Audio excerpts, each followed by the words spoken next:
துரைசாமி அண்ணன் அவர்களை இங்கே அனுப்பி வைத்திருக்கிறார்கள். உங்களுக்கு எல்லாம் ஆதரவு தருவோம். இது 100க்கு 100 வராது. நாங்கள் எல்லாம் முழுமையாக உங்களோடு இருந்து நாங்கள் இந்த நேரத்தில் உங்கள் பின்னால் நிற்போம். நீங்க தைரியமா இருக்கலாம்.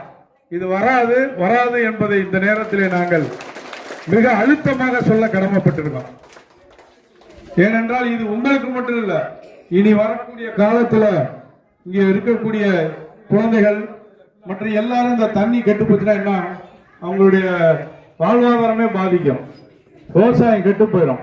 அதனால இந்த திட்டம் இங்கே அவசியம் இல்லை என்பதை நாங்கள் முழுமையாக உங்களுக்கு ஆதரவாக இங்கே உங்கள் பின்னால் வளம் பெறுவோம். நீங்க தைரியமாக, எங்க நிர்வாகிகள் இந்த ஊர்ல இருக்காங்க, எங்க ஒன்றிய செயலாளர்ல இருந்து எல்லாருமே உங்களை வந்து பார்ப்பாங்க. உங்களுக்கு என்ன உதவி தேவை, உங்களுக்கு நாங்கள் என்ன செய்ய வேண்டும் உங்கள் பின்னால் நின்று என்பதை நீங்கள் சொன்னால் போதும். உங்களோடு இருந்து இந்த